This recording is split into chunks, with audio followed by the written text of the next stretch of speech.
अब तक आपने देखा कि नेहा उस अनोखे मोहल्ले से निकलकर तेजी से सड़क से दौड़ते हुए जा रही और उसके पीछे अनोखे मोहल्ले के सारे भूत चुड़ैल भाग रहे थे। बचाओ, कोई है, बचाओ मुझे। उस लड़की को। नेहा तेज दौड़ते हुए सड़क से भागे जा रही थी। तभी अचानक धड़ से सड़क पर गिर जाती है और उसके पैर से काफी खून निकलने लगता है। माँ। तभी सारे भूत और चुड़ैल नेहा पास आकर रुक जाते हैं। अब तेरी मौत इतनी दर्दनाक होगी, लड़की की मौत भी तेरी खौफनाक मौत देखकर कांप उठेगी। तभी नेहा अपने हाथ का वो चमत्कारी धागा देखती है तो उसके हाथ में वो महाशक्ति धागा नहीं था। अरे, मेरा धागा कहाँ चला गया? नेहा आसपास वो धागा ने लगती है। तभी एक चुड़ैल जैसे ही आगे बढ़ती है तो अचानक पीछे से एक गाड़ी की आवाज आती है। सब मुड़कर देखते हैं तो सामने सड़क से एक गाड़ी आ रही थी। अरे वाह, शिकार, चलो साथियों। सारे प्रेत पीछे उस गाड़ी की ओर भाग जाते हैं। मेरा पैर। जैसे तैसे उठकर खड़ी होती है और वहां से भागने लगती है, पर उससे चला नहीं जा रहा था। भगवान जी, मुझे शक्ति दीजिए। इधर सारे प्रेत गाड़ी में सवार उन सारे लोगों को मारते जाते हैं।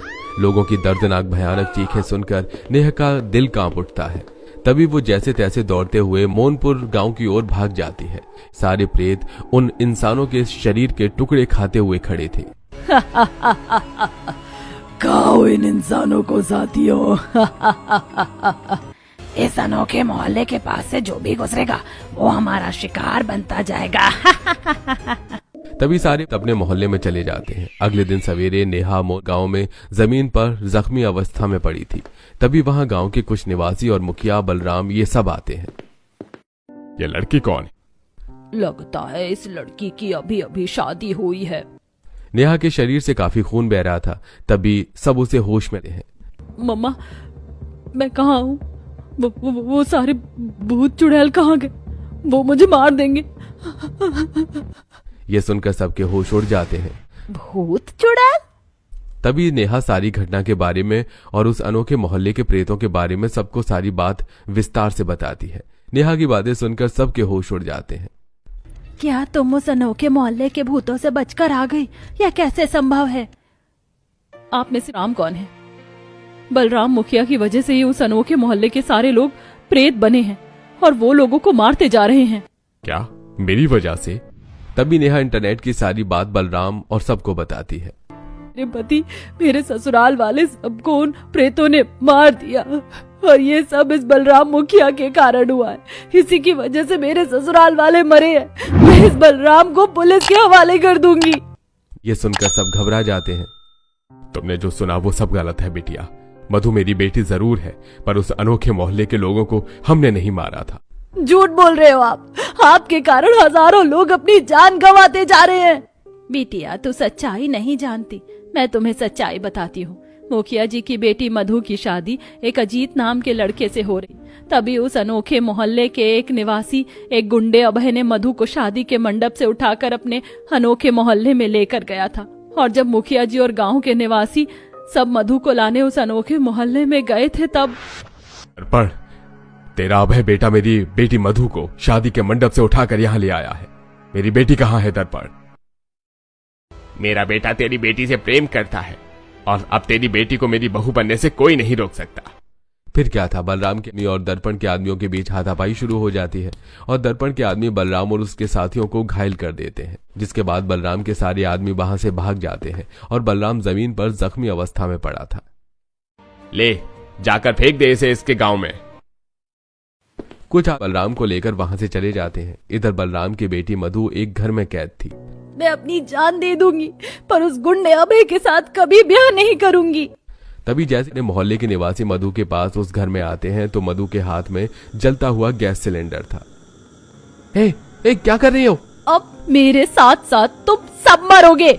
तभी मधु जैसे ही उस सिलेंडर की पट्टी हटाती है तो वहां एक जोरदार धमाका होता है और मधु के साथ सारे लोग उस धमाके में जलकर मर जाते हैं। आग इतनी भयानक थी कि वो अनोखे मोहल्ले के हर घर को अपने चपेट में ले लेती है और पूरा मोहल्ला जलकर खाक हो जाता है। तब से वहाँ के सारे लोग भूत बन चुके हैं। इसका मतलब विनय भाई ने हमें जो बात बताई वो सब झूठ है।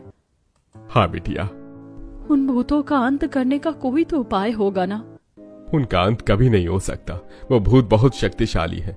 हमने कई बार अलग अलग बाबा को बुलाए, पर उन भूतों पर किसी भी शक्ति का कोई असर नहीं हुआ। उन लोगों के साथ आपकी बेटी मधु की भी तो मौत हुई थी ना, तो मधु भी भूत बनकर उन दुश्मनों का साथ दे रही है, वो भी लोगों को मार रही है। नहीं नहीं, मेरी बेटी कभी किसी को हानि नहीं पहुंचा सकती, दुश्मनों का साथ कभी नहीं देगी।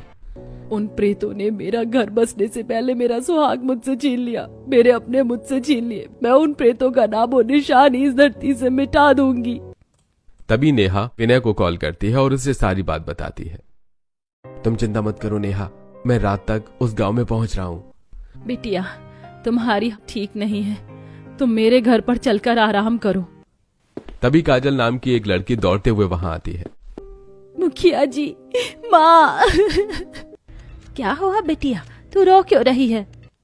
माँ, दीपक जी का भी फोन आया था, वो और उनके परिवार वाले यहाँ आने के लिए शहर से निकल चुके, और जब मैं उन्हें उस अनोखे मोहल्ले के रास्ते के बारे में बताने जा रही थी तो उतने में फोन गया, और तब से दीपक जी का कॉल नहीं लग रहा। अगर वो उस अनोखे मोहल्ले के रास्ते से गाँव आने लगेंगे तो उनके साथ भी कहीं। ये सुनकर सबके छूट जाते हैं।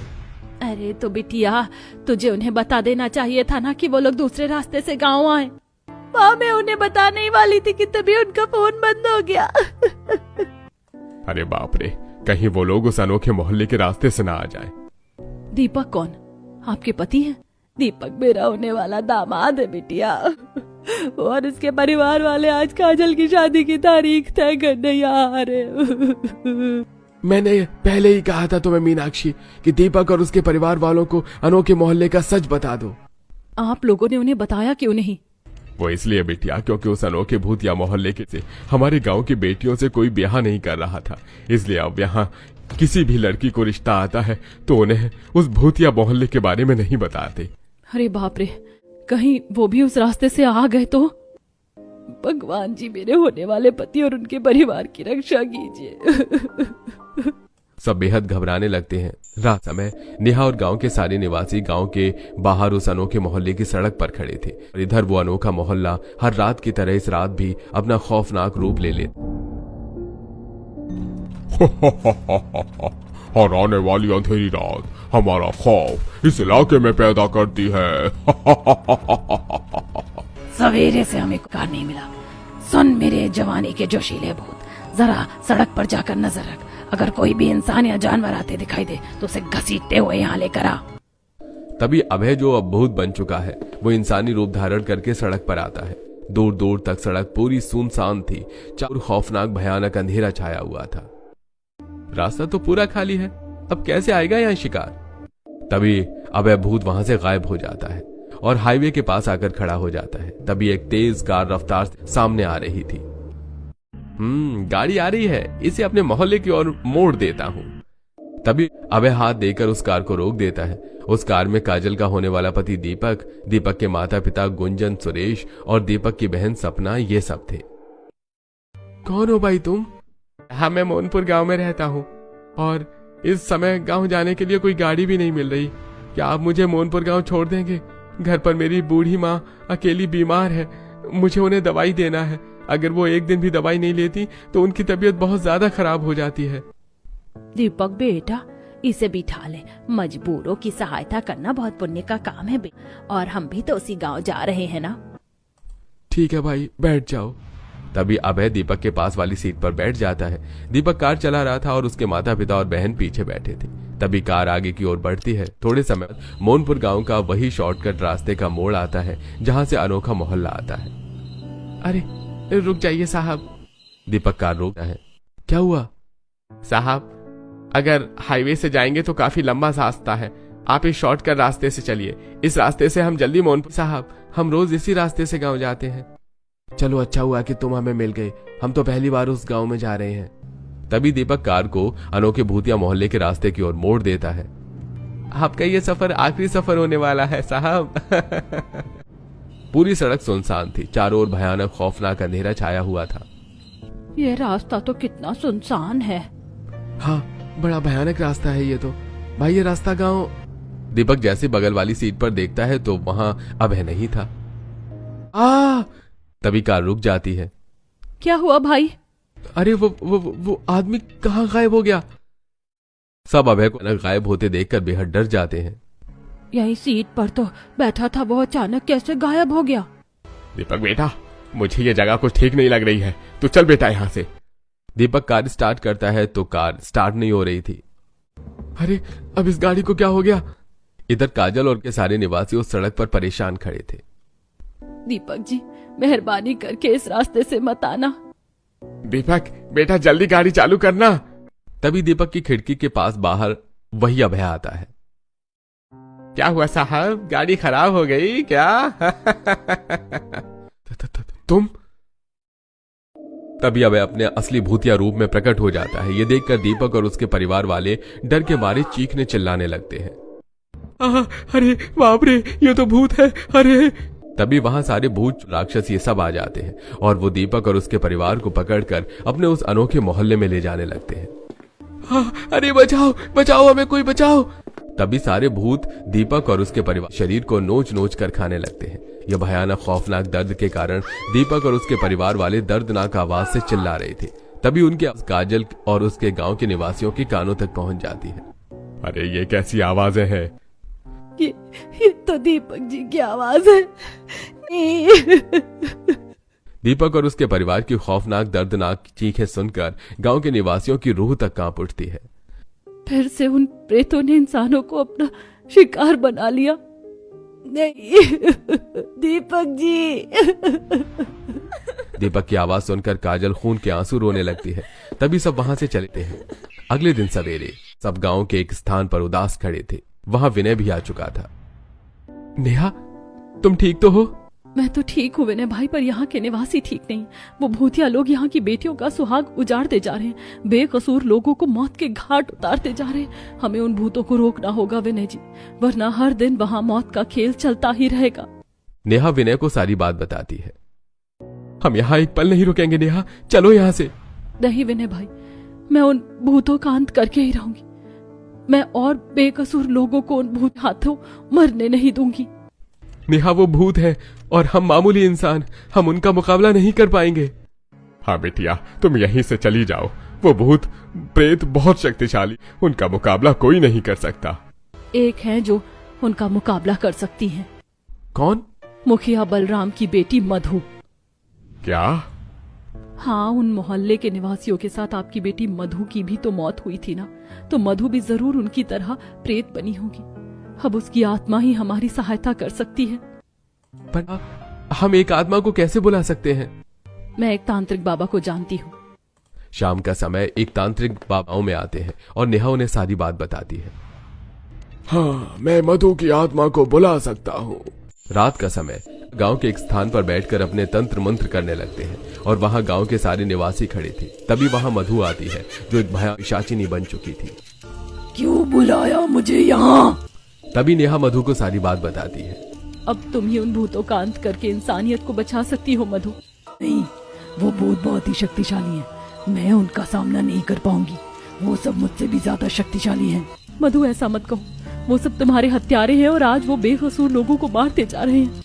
मैं अकेले उन सब का सामना नहीं कर पाऊंगी। मुझे एक चुड़ैल साथी की जरूरत पड़ेगी और हम प्रेतों में कोई प्रेत किसी की सहायता नहीं करता। मैं तुम्हारी सहायता करूंगी। अगर इंसानियत बचाने के लिए मुझे अपने प्राण भी देने पड़े तो मैं खुशी खुशी दे दूंगी। बस तुम्हें मुझे भी अपनी तरह शक्तिशाली प्रेत बनाना होगा। नेहा, तुम पागल हो गई हो क्या? तभी नेहा दौड़ते हुए आती है और एक गहरी में कूद जाती है, जिसके बाद वो मधु अपनी भूतिया शक्ति से नेहा को भी एक भयानक चुड़ैल बना देती है। अब उन प्रेतों का अंत होकर रहेगा। तभी दोनों गांव के निवासियों के साथ उस अनोखे मोहल्ले में आते हैं तो वहां के प्रेत कुछ इंसानों को मार रहे थे। नेहा और मधु अपनी शक्ति से वहां के भूतों का अंत करती जाती है। तुम्हारी हिम्मत कैसे हुई प्रेतों को मारने की? तभी नेहा, मधु और उन सारे प्रेतों के बीच लड़ाई होने लगती है। दोनों इसे पर अपनी भूतिया शक्ति से वार करने लगते हैं और गांव के निवासी बाबा ये सब वहीं खड़े थे। तभी बाबा नेहा और मधु के अंदर अपनी शक्तियां डालते हैं, जिसके बाद नेहा मधु सारे प्रेतों का अंत कर देते हैं। बस एक अभय भूत बचा था। अब भूतों में सबसे शक्तिशाली प्रेत था, उस पर नेहा और मधु के वार का कोई असर नहीं हो रहा था। तभी अभय दोनों को घायल कर देता है। मधु नेहा जमीन पर घायल पड़े थे। उठो उठो मधु बेटा, और इस राक्षस का अंत करो। मेरा अंत कभी नहीं हो सकता। तभी भूत इंसानों को अपने एक शक्तिशाली आग के घेरे में खड़ा कर देता है। अरे ये आग कैसे आ गई? सब उस घेरे से बाहर निकलने की कोशिश करते हैं, पर कोई भी उस शक्तिशाली आग के घेरे से बाहर नहीं निकल पा रहा था। तुम इंसान मेरे इस शक्तिशाली घर से बाहर नहीं निकल सकते। मधु, अब देखता हूँ कैसे तू इंसानों को बचाती है। जैसे ही सूरज की किरण इस मेरे आग के घेरे पर पड़ेगी, ये सारे लोगों को हमेशा के लिए अंत हो जाएगा। ये सुनकर सबके होश उड़ जाते हैं। अब अगर तुझे मेरा अंत करना है और इन इंसानों को बचाना है, तो तुझे इस आग के घेरे को नष्ट करना होगा, वरना सूरज की पहली किरण इन सब की मौत बनकर इनके जीवन में आएगी। इतना कहकर अभय भूत वहां से गायब हो जाता है। तभी नेहा मधु अपनी शक्ति से उस आग को बुझाने लगते हैं, पर उस शक्तिशाली आग पर उनकी शक्ति का कोई असर नहीं हो रहा था। तभी बाबा भी अपनी शक्ति से उसको बुझाने लगते हैं, पर उस आग के घेरे में उनकी भी शक्तियां काम नहीं कर रही थी। हमें बचा ले बेटा, हमें बचा ले, हमें मरना नहीं है। सब नेहा मधु से मदद की गुहार लगा रहे थे। नेहा, अब क्या करें? सवेरा होने में कुछ ही घंटे बचे हैं। अगर सूरज की किरण इस आग के घेरे पर पड़ी तो ये सब मारे जाएंगे। भगवान जी, अब आप ही हमारी सहायता कर सकते हैं। इन इंसानों को बचा लीजिए भगवान जी। सब प्रार्थना करने लगते हैं। मधु, मेरे पास एक बहुत शक्तिशाली धागा था, उसके होने पर ये प्रेत मेरा कुछ नहीं कर पा रहे थे। हमें उस धागे को ढूंढना होगा, अब वही इन लोगों को बचा पाएगा। तभी दोनों उस चमत्कारी धागे को ढूंढने लगते हैं और इधर गांव के निवासी उस आग के घेरे में तड़प रहे थे। तभी कुछ घंटों बाद को वो धागा सड़क पर पड़ा मिल जाता है। नेहा, ये धागा है क्या? हाँ, यही है वो। सवेरा होने में केवल 5 मिनट बाकी है। तुरंत इस धागे को उठाकर उस आग के घेरे में डालो। तभी नेहा जैसे ही उस धागे को छूती है, का हाथ जलने लगता है। ये एक शक्तिशाली धागा, ऐसे प्रेत नहीं छू सकते। हमें बचाओ। सब लोग चीख रहे थे, चिल्ला रहे थे, और इधर सूरज की किरण दूर से धीरे धीरे इन लोगों के करीब आ रही थी। नेहा, जल्दी कर, सूरज की किरण इधर ही आ रही है। नहीं। सूरज की किरण बढ़ती जा रही थी और लोग दर्द के मारे चीखने लगते हैं। भगवान जी, इन सारे इंसानों को बचा लीजिए। तभी सूरज की रोशनी जैसे इनके करीब आती है तो नेहा झट से उस शक्तिशाली धागे को उठाकर उस आग के घेरे में फेंक देती है, जिसके बाद वो आग बुझ जाती है और सूरज की किरण जैसे ही सारे लोगों पर पड़ती है तो किसी को कुछ नहीं होता। तभी नेहा मधु वहां से गायब हो जाते हैं। अरे हम बच गए, हम बच गए। तभी का भी अंत हो जाता है। उसके बाद नेहा मधु प्रेत बनकर रोज रात को उस अनोखे मोहल्ले में रहकर गांव वालों के साथ रोज खूब मस्ती करने लगते हैं।